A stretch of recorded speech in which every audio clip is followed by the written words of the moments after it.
واقعا خیلی دردناکه. این همه زحمت میکشی و هفته رو تمام میکنی، دوباره یکی دیگه شروع میشه. کاش که همیشه پنجشنبه جمعه بود. تو که همیشه خدا بیکار و تعطیلی بابا، مگه برای تو فرقی میکنه؟ اوه بابات اومد، سیگار پرت کن بیرون.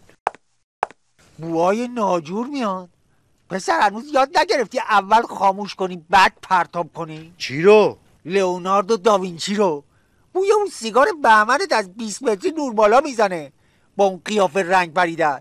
عرض قاچاق کردن هم نداری بدبختی. بوک زدیم هم مصطفی. کجا بودی هم مصطفی جان؟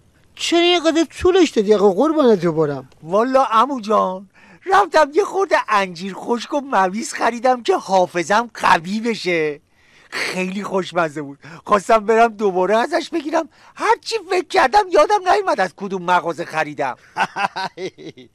انجیرش تقلبی بوده آقا جان. من جای شما بودم پولش نمیدادم. تو همون جای خودت باش. اسی چه کن هر وقت برق اومد زود برگردیم خونه عمو جان، هوا داره گرم میشه. فقط جهت اطلاع بعد از وصل برق نوبت قطع آب قربان. ای تو روحت علی خامنه با این مملکتی که ساختی. جالبه، تا چند وقت پیش باید باک ماشین رو پر میکردیم، بعد رسیدیم به این که شارژ و گوشی پر بکنیم، حالا هم رسیدیم به پر کردن آفتابه. اینجا رو نگاه کن، یه خبر میخونم براتون کف کنید. وزیر نیرو گفته شبکه برق ایران یکی از قدرتمندترین شبکه‌های برق جهان است. ای خدا مردم از خوشی. فقط مشکلش اینه برق توش نیست. وضعیت مملکت طوریه که اگه همه با هم ساعت 8 اتو را بزنیم به برق، کشور سقوط میکنه. بعد میگه قدرتمندترین شبکه برق جهان.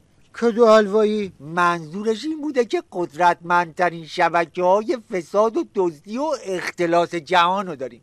بدبخت زبونش نچرخیده. میدونی تو توصیف وضعیتمون باید بنویسن لوکیشن ایران، آب و هوا صحرای اتیوپی، هزینه زندگی نیویورک، امکانات تفریح سومالی، مدیریت کشور سریال برره. دقیقا همینه. فقط تو ایران امکانش هست که از دوره نوجوانی مستقیما به دوره میانسالی میری. جالب اینه تو خارج همه به آرزوهاشون جام عمل میپوشونن، من حتی نتونستم یه جوراب پاش بکنم.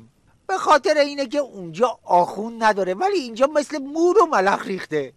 بابا جان ما هم اگه آستین بالا بزنیم و بریزیمشون بیرون، اون وقت هم تو میتونی به آرزوات جامعه عمل بپوشونی، هم من میتونم یه دست کت و شلوار واقعی و نو بخرم، هم یه گوشی درست حسابی با نت پرسرعت. گول بگفتی آقا سفتر. خودم میدونم.